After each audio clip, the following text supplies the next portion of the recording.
శ్రవణ్ గారు ఐదు హామీలు అమలయ్యే ఆఫ్ కోర్స్ పూర్తి అవడానికి కొంచెం టైం పట్టొచ్చు. అసలు ఎన్నికల్లో లోక్సభ ఎన్నికల్లో మీ పార్టీ రేస్లో లేదని మీ పార్టీ నేతలు ఒప్పుకుంటున్నారు అని కాంగ్రెస్ అంటుంది. నిజంగా మీకు అటువంటి పరిస్థితి ఉందా? మేము ఈ పార్లమెంటరీ ఎన్నికలకు సంబంధించి ఒక విద్యార్థి విభాగం ఒక జిల్లా అధ్యక్షునిగా ఇలా కొన్ని మండలాలు దిగుతా ఉన్నాం.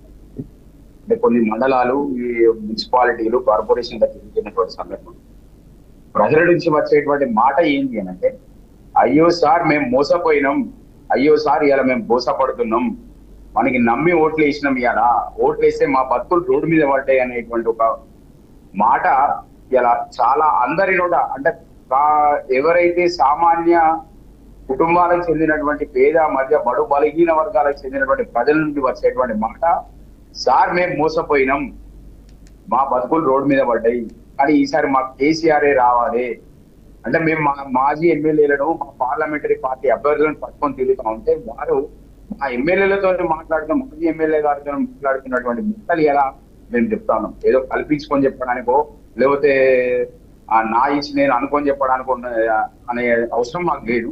ప్రజల నుండి వచ్చేటువంటి మాట ఏంటి అంటే, మేము ఓటేసినాం మోసపోయినాం, కానీ ఈసారి మేము సార్కే ఇస్తాం, మన కారు గుర్తుకు ఓటేస్తామని చెప్పి మాట్లాడుతున్నాం.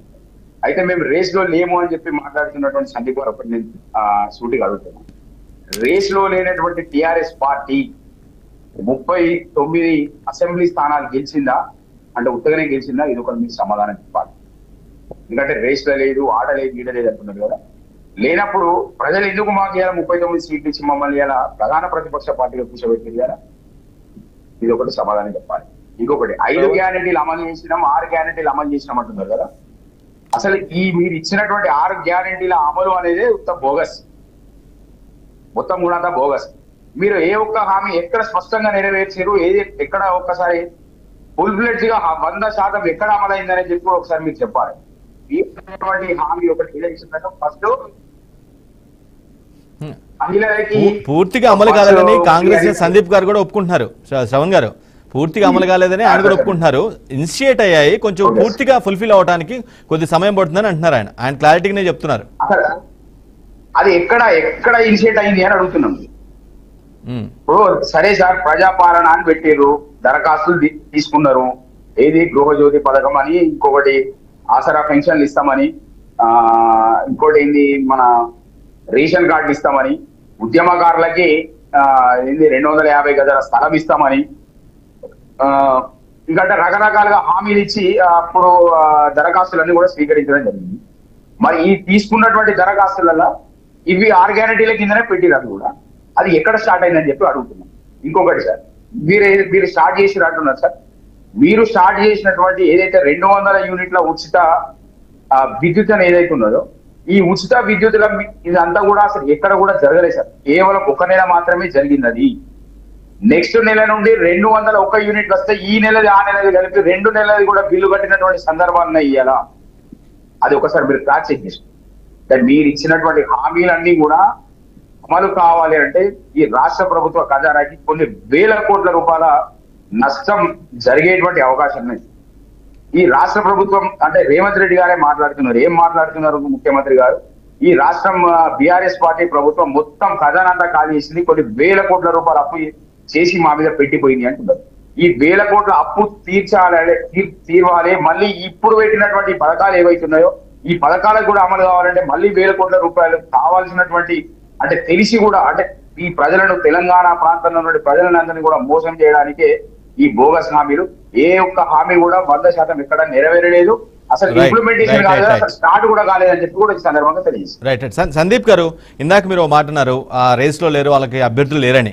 కానీ విచిత్రం ఏంటంటే ఆ పార్టీ నుంచి వచ్చిన 4 వ్యక్తులు, రంజిత్ రెడ్డి కావచ్చు, దాననాగేంద్ర కావచ్చు, సునీత మహేందర్ రెడ్డి కావచ్చు, లేదంటే కడియం శ్రీహరి కావచ్చు, వీళ్ళు బీఆర్ఎస్ నుంచి వచ్చిన వ్యక్తులే మీ పార్టీకి దిక్కయ్యారు. కానీ మీరు మాత్రం లేదు, వాళ్ళకి అసలు ఎటువంటి రేస్లో లేరు, వాళ్ళకి అభ్యర్థులు దొరకలేరు, గెలవడం కష్టమని చెప్తున్నారు. దీన్ని ఎలా అర్థం చేసుకోవాలి సందీప్ గారు?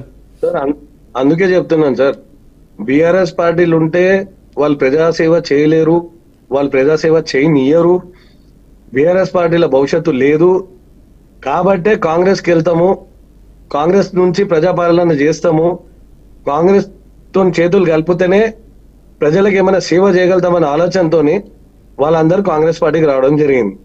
అండ్ మాతో పాటు చేతులు కలిపి ప్రజాసేవ చేయాలనుకుని ముందరకు వచ్చిన వాళ్ళని ఖచ్చితంగా కాంగ్రెస్ పార్టీలో ఆహ్వానిస్తున్నాం. We are giving them, the Congress party is giving them an opportunity, not a position. Welcome చేస్తే తప్పులేదు, కానీ ఏకంగా సీట్లు ఇచ్చేశారు కదా. వెల్కమ్ చేస్తే తప్పులేదు, కానీ ఏకంగా సీట్లు ఇచ్చేశారు. అదే కదా ఇప్పుడు బీఆర్ఎస్ లేవనెత్తుతున్న అంశం మరి ప్రధానంగా ఖండిస్తుంది.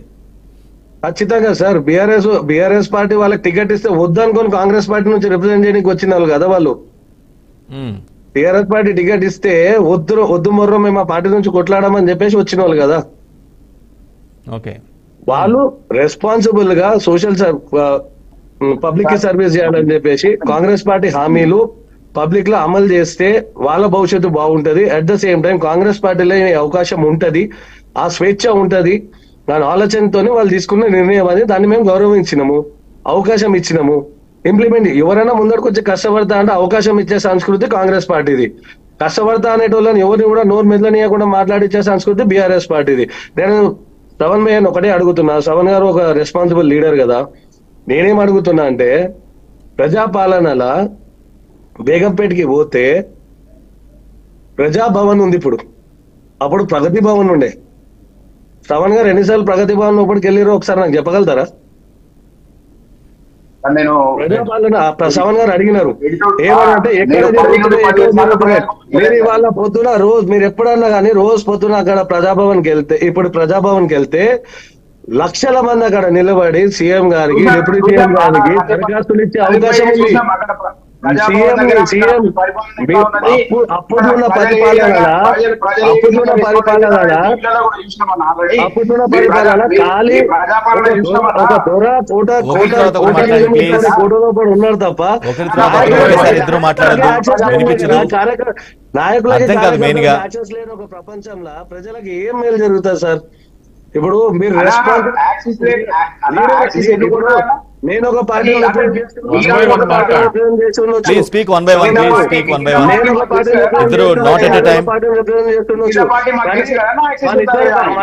బాధ్యత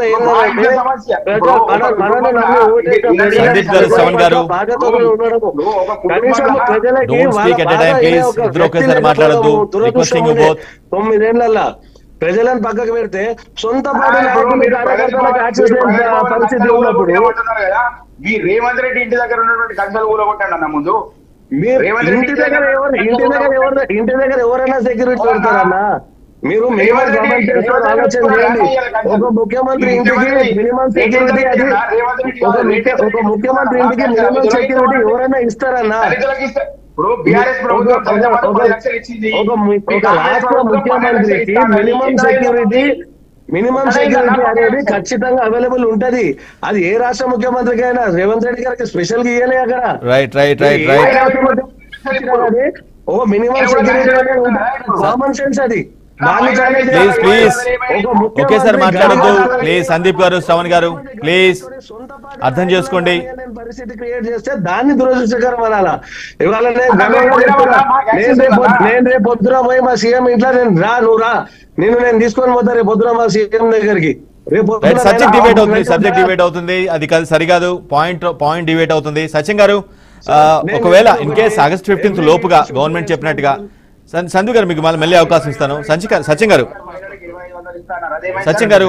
ఆగస్ట్ 15th లోపు ముఖ్యమంత్రి ప్రామిస్ చేసినట్టుగా ఖచ్చితంగా ఒకేసారి చేస్తే ఎలాంటి ప్రభావం ఉంటుంది? స్లాబుల వారీగా, దశల వారీగా చేస్తే ఎలాంటి ప్రభావం ఉండే అవకాశం ఉంది? నెక్స్ట్